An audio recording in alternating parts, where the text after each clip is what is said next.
First of all, I would like to note that this video contains spoilers for the show Imouto Sae Ireba. So before you continue, thought I'd just give that spoiler warning. If you were to watch the first 5 minutes of Imouto Sae Ireba, you would write it off as another trashy sister love story show, which is what I thought after the first few minutes. However, after completing the entire show, I can safely say that there's much more than that to the show. It's not just another Aromaga Sensei type of show, but instead a show that brings forward ideas such as the difficulty of being an author, the challenges of being a college student who's unsure what career path they want to pursue in college, or even if they want to be in college, and about supporting the friends and people who genuinely care about you, even if your dreams or love interests clash. These concepts and ideas are intertwined with some pretty crazy fan service, but at the same time, it never felt like the fan service was the focal point of the show, but instead served as a comedic relief for some of the more serious moments in the show. What makes this show so good, though, is the characters and how they interact with one another, helping each other through some hardships as well as handling their own existing problems themselves. The story focuses on a young college dropout light novel writer, Itsuki Hashima, who has an obsession with younger sisters. Now, you may think that his obsession with wanting a younger sister is only there for fan service sake, but throughout the entire show, there are small drops of hints as to why he has this obsession before a big reveal in the finale, thus coupled with an amazing title drop and musical OP transition. While on the topic of the OP, both the OP and ED are fantastic and even include some changes for certain episodes, which is pretty rare to see. Back to the characters, Itsuki does have a younger stepbrother named Chihiro, who he helps check up on him by cooking him meals and visiting Itsuki. His stepbrother is the only family member he even talks to anymore, and the reasons are sort of explained through some flashbacks. However, they're not fully explained as of yet. We then have Mayu, who is a pervy love interest of Itsuki. Mayu's personality and character lead to some of the more hilarious scenes and best moments in the show, but also some of the worst, in my opinion. She is also a light novel writer, but is extremely well known and famous, even though she is younger and newer to the scene. She is obsessed with Itsuki and has even gone as far as to proclaiming to be her future husband. Her reason as to why she loved Itsuki so much has been hinted in a flashback, but hasn't been fully explained as of yet in this anime. Itsuki is kind of reluctant to be in a relationship with her because he fears that she will overshadow him in the light novel world and would be thought of as Mayu's husband instead of Itsuki, the light novel writer. He wants to be seen as the protagonist and not just some side character, which he constantly emphasizes throughout the entire show. This reason for rejecting Mayu at this moment in his life is fascinating, makes logical sense, and is something I haven't really seen before in an anime. She also has some flat out hilarious moments, such as going to the zoo and taking pictures of all the animals, private parts, and stuff. And when they're playing board games, she also totally derails the current status to make it go into some funny new pervy direction, even though after a while it can get a little old. I found the weaker moments in the show and her character to be when she's doing research for her novel and has kind of this pervy character you can kind of see where it's going. Another character is Miyako, who is a current college student. While in college, she meets Itsuki before he dropped out, and she started to develop feelings for him because of his passion and his hard work when it comes to his light novel stories about his little sisters.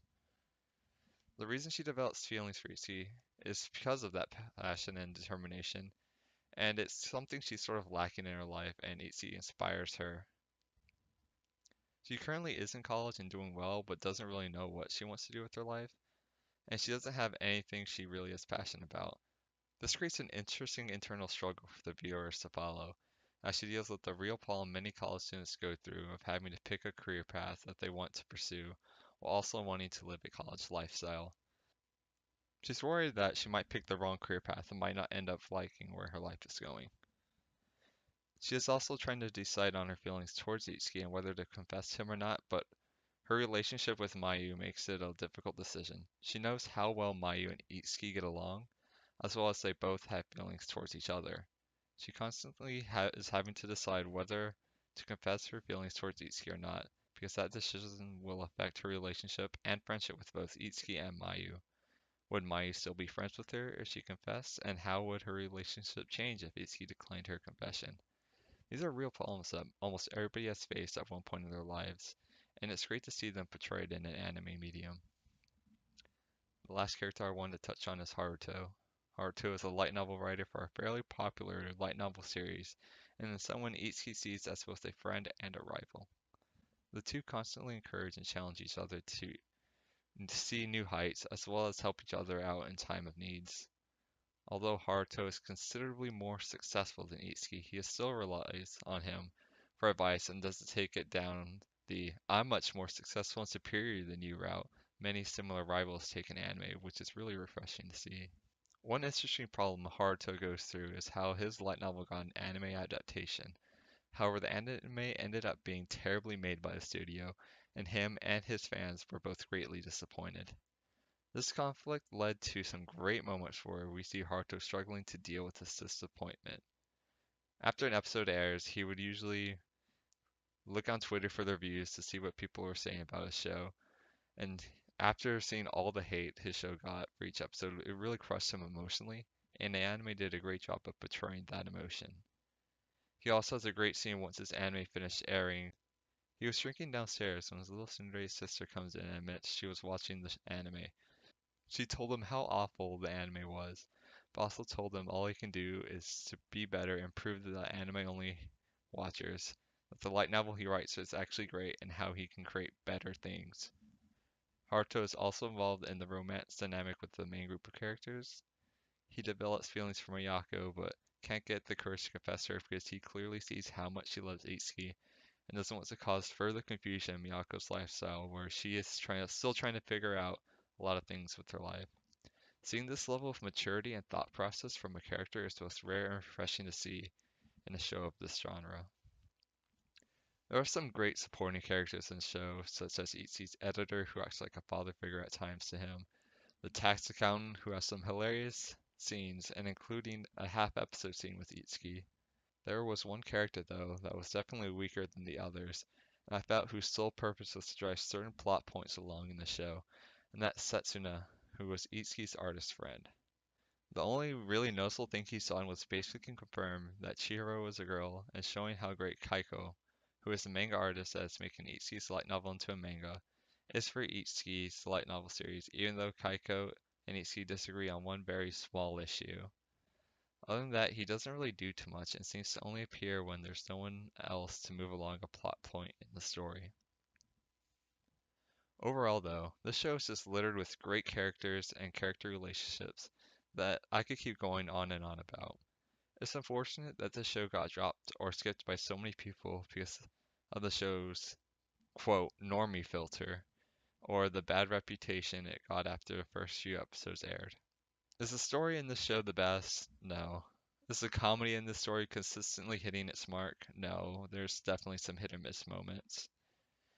Is the character drama on it an elite level such as Rakugo? Not even close. Was the ending so great that it's considered to be up there with some of the best anime endings such as Full Metal Alchemist Brotherhood's or Code Geass's ending? Not unless you love read the manga type of endings. Is this an anime of the year or anime of the decade contender? Not even close.